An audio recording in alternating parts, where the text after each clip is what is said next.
What's going on, everybody? Sam Shapiro back here with more of your Heat latest on FanArc. I feel like a broken record, but if you haven't checked out our channel, be sure to subscribe and, of course, drop a like on this video. Today, we're going to be playing a game of What If Wednesday and a lot of these segments. And just to start out, the best reunion for a current player in the NBA still that would, be able to return to the 305, who since came and went.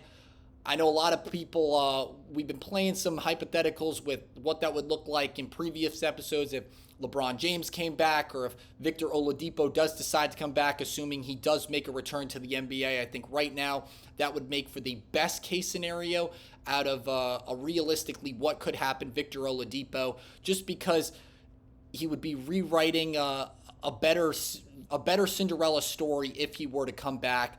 You know, not really playing, like I had mentioned before in previous episodes, he didn't really play that very well when he was in Miami for 3 seasons.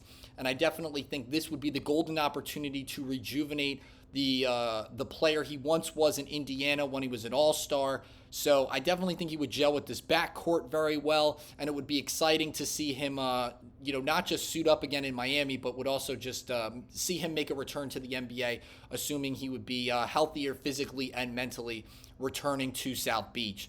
So I think that scenario would be the best. I would also like to see a player like Caleb Martin return to the 305. I don't think he's been the same player he once was when he was playing hero ball against the Boston Celtics in the postseason. Just really became an incredible scorer during his time in Miami. And I don't think he would have ultimately gotten a better bag leaving South Beach if he, hadn't become the player he once was during that tenure he did play for Miami, like I had, kind of just mentioned. But, Caleb Martin, I think would be a great reunion. I think he would kind of refine a little bit more of his confidence if he decided to come back.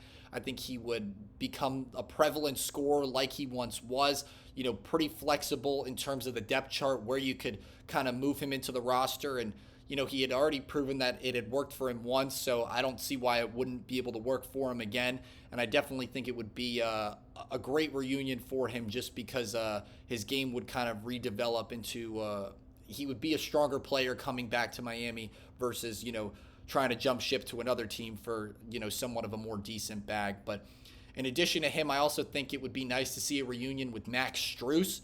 While I think he's enjoying playing winning basketball for a good bag on the Cavaliers, there's something about having postseason legs, and money can't buy the feeling of how good it feels to make, a conference finals or an NBA finals.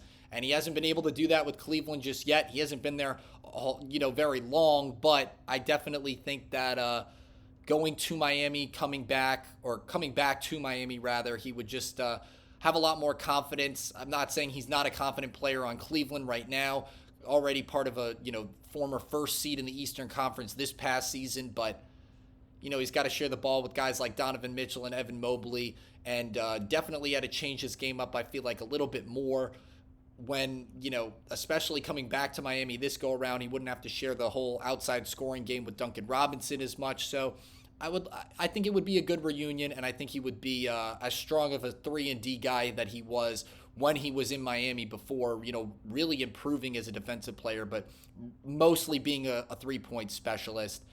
And yeah, I would like to see a reunion with Max Strus or Caleb Martin. I think both of them played their best basketball in the 305, and if they came back, they would kind of just pick up right where they left off. I think it would be also criminal for any Heat fan to say they wouldn't want to see a reunion with Jimmy Butler. But unfortunately, that's almost probably never going to happen just because him and Pat Riley are not going to squash the beef. And I'm definitely crazy for even hypothesizing it. But the team would be great if he were able to come back and rejoin the talent that's currently developing right now in Miami. So would that be the best reunion ever? Maybe in a hypothetical fantasy land, possibly, but I think realistically, Oladipo reuniting with Miami would probably make the best case scenario out of realistically who's in the league right now if Oladipo decides to make a return to the NBA anytime soon.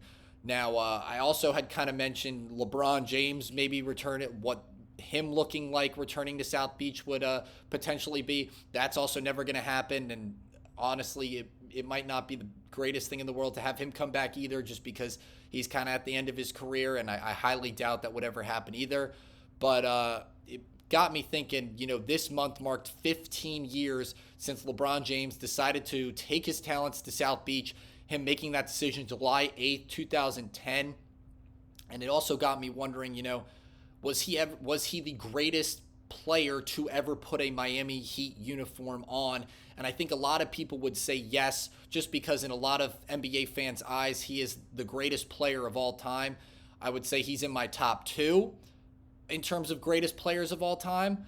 But in terms of the most talented player to ever put on a Miami Heat uniform, I would say, yeah, he was probably the most dominant basketball player to ever play for the Miami Heat. In his 4 years he played, he went to the finals all 4 times, only winning 2 of those 4 times. But, I mean, he played some of the greatest basketball, if not the greatest basketball, in his entire career in South Beach. And he just was absolutely, it was like watching a video game character, to be completely honest, in my opinion. So I think he was probably the most talented or dominant player to ever put on a uniform. But in terms of the greatest Heat player of all time, and Dwayne Wade has even gone on the record to say LeBron James, the most talented player to put on a Heat uniform, but the best Heat player of all time, I think you could also make the argument Dwayne Wade was that as well. I mean, you don't draft him in that same class as LeBron in 2003. The Miami Heat don't win in 2006 with Shaq.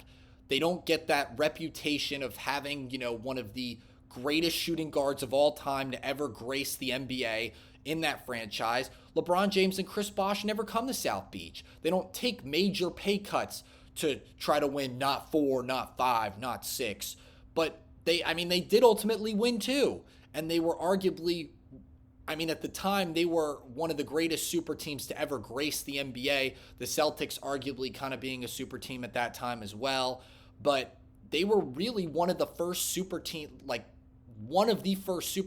ever to grace the face of the NBA, take major cuts and make sacrifices to make it happen, and then convert and actually win more than one title. So I think without Dwayne Wade, you don't have that. And what the Heat franchise is never becomes what it, ultimately will be in history for forever. So I think in terms of who the best player for the franchise was, you could definitely say it was Dwayne Wade, but the most talented player to ever put on a Heat uniform, I would say, is LeBron James. Drop in the comments if you think I'm wrong about both and you think there's another player maybe I missed who would be the greatest Heat player of all time. But I definitely think because of either of those arguments, you could say it was either LeBron James or Dwayne Wade being the best player in the franchise's history. Moving over to present basketball with the 305. Summer League wrapped up, and now we're looking ahead to preseason. And we've talked about all Summer League long who we need to see develop as the Summer League progresses, who's got to be ready and set to go for the postseason or for the preseason to start, and the regular season once that gets underway. I think it's a no-brainer. Kel'el Ware needs to be at least playing fringe all-star basketball and needs to be showing signs of that by preseason, just because you passed up on trading for a guy like Kevin Durant because of the talent Kel'el Ware is and what the potential for his ceiling is right now. And I think if he's at least not showing signs that he can at least score close to 15 points a game, night in and night out, preseason, regular season, I'm not saying it's a complete waste, because Kevin Durant, kind of definitely edging towards digressing a little bit, being as old as he is and not really showing a whole lot for his tenure in Phoenix at this point. Kel'el Ware obviously having a very high ceiling.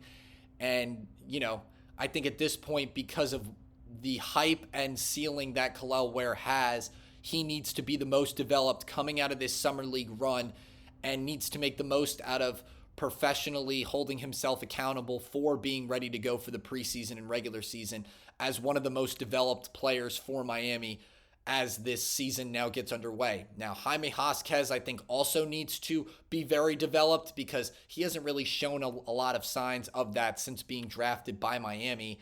And I think at this point now he's got to show up, or we should move on from him and try to capitalize on somebody that could maybe be one of those players, that being either Pela Larson or trying to put our eggs in the Yaku Chones basket. I know a lot of fans skeptical because of how he struggled in the California Classic, kind of coming into his own, but he's also 19. He's got plenty of time to develop over the next 3-4 seasons and become a playmaker who can also make tough shots. So I think Yaku Chones, it's not the end of the world if he's not the most developed by the time the preseason starts, but I think Kel'el Ware, he's at this point, because of how high his ceiling is, he needs to be one of, if not the most developed team by the time the preseason gets underway. And Jaime Jaquez also needs to kind of be in that regard as well, just because he's had now some time to get a little bit of experience under his belt, and he kind of needs to show something for it, in my opinion. But only time will tell at this point. And yeah, I'm just hoping that they're all developed and they're all playing great basketball. And Miami is, seated a lot higher than I think they're going to be. Which brings me to my last hypothetical this What If Wednesday. If the playoffs were to start today, where would you have Miami seated? Drop in the comments where you think they'd finish in the Eastern Conference if the playoffs were to start today. Again, way too early to call. So much could happen between now and even the preseason. But I think given with how our roster looks right now and how the rest of the Eastern Conference is shaping up, I could see Miami floating around that 6th seed. I've got a few teams that I think could make more of a compelling argument. I think for starters, I think the Knicks are probably going to run the East. I can't believe I'm saying that just because of how they've managed to overcome some of the adversity they faced in recent years and really develop into a consistent playoff team now. And just now having a coach that's probably going to utilize your bench and the depth that the team has, I think that the Knicks are almost kind of a shoo-in for a top 3 seed, if not possibly the 1 seed. They're definitely, I think if the playoffs were to start right now, they'd definitely be ahead of Miami, just because now having Mike Brown, like I said before, going to utilize that bench a lot more, taking more of the load off guys like Karl Anthony Towns and Jalen Brunson and OG Anunoby. I think the Cavaliers, while they were regular season, ultimately postseason frauds, I definitely think they're still going to be in the mix and will probably finish would probably finish with a higher seed than Miami at this point in time, just given how the track record looks right now. And when you got Evan Mobley in that front court and Donovan Mitchell in that back court, I mean, it's also kind of a tough argument to make. But it's interesting to see if the postseason woes carry into the regular season for Cleveland. I don't think they will, which is why if the playoffs were to start today, I would have Cleveland seated ahead of Miami. I think the Pistons are doing a great job building around Cade Cunningham right now, and I definitely think if the playoffs were to start today, they would also be seated ahead of Miami. And then I also think the Bucks now adding Miles Turner on the defensive front could make for an argument for them to be seated against higher than Miami right now if the postseason were to start today. That team really needed defense, and when the Bucks decided to trade away for Drew Holiday, I think I don't want to say we're directly trading their ring away, but having a guard like Drew Holiday on your team is like trading away a major title contender type piece just because of the two-way player he is. And now having that in your front court with a guy like Miles Turner is going to do so much for that team's front court. And I could really see them possibly being a seed or two ahead of Miami if the playoffs were to start today. I also think that the Magic are a sneaky team. They've got a great backcourt, and then building around Paulo, I think they're going to be a very exciting team to watch in the next couple of seasons, and they're going to be a lot better than fans think they will be, especially because of the fight they were able to put up against Cleveland. So the Knicks, the Bucks, the Magic, the Pistons, and even the Cavaliers could all make, I think, compelling runs to be seeded ahead of Miami, which is why I have them potentially being at the 6th seed, but you also can't even rule out Boston either. They always find a way to be in the mix, and even though they're not going to have Tatum, I definitely think it's possible they could find a way. Drop in the comments where you think Miami would be seeded if the playoffs were to start today, but that's going to do it for this episode. Be sure to tune into all of our daily content right here on your Heat Latest. Have a good day.